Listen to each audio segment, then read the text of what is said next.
Battery গাড়ী ল'ব লাগিব বঢ়িয়া লাগি আছে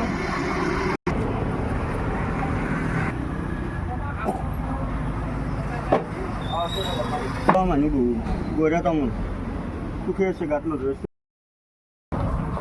নমস্কাৰ বন্ধুসকল, আপোনালোকক অন্য এটি ভিডিঅ'লৈ মই স্বাগতম জনাইছোঁ। আপোনালোকে ইতিমধ্যে ভিডিঅ'ত দেখিলে এজন শাৰীৰিকভাৱে সক্ষম ব্যক্তি হয়, যুৱক, তথাপিতো স্বাভিমানেৰে জীয়াই থাকিব খোজে এওঁ। আমি সকলোৱে মৰমতে ভাগিন বুলি মাতোঁ।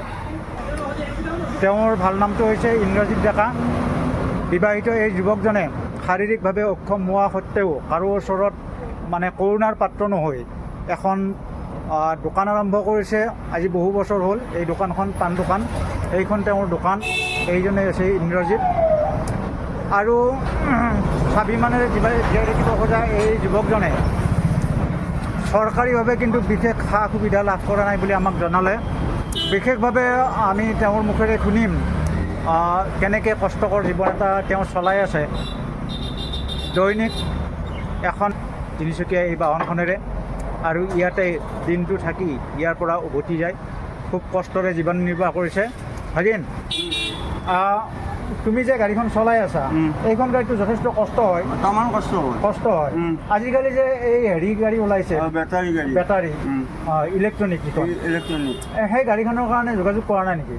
যোগাযোগ এনে কৈ থাকিলেও হ'বকৈ থাকে নহয়। হয় নেকি?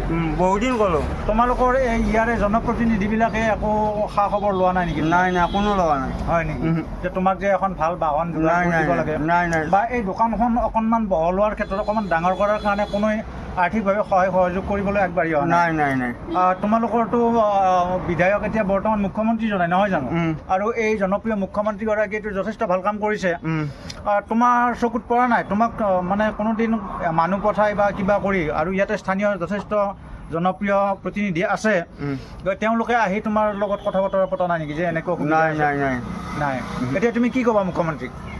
মুখ্যমন্ত্ৰীক মোক সহায় কৰিব লাগে, প্লাছ মোক গাড়ীখন লাগে।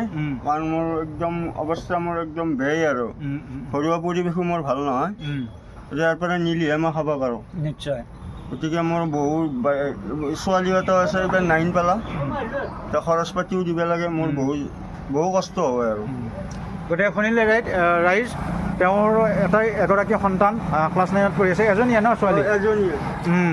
গতিকে আপোনালোকে এই ভিডিঅ'টো যিমান পাৰে শ্বেয়াৰ কৰিব, যাতে আমাৰ মুখ্যমন্ত্ৰী মহোদয়ৰ চকুত পৰে আৰু এই বিকলাংগ যুৱকজনক সহায় কৰিবলৈ আগবাঢ়ি আহে। ধন্যবাদ জনাইছোঁ।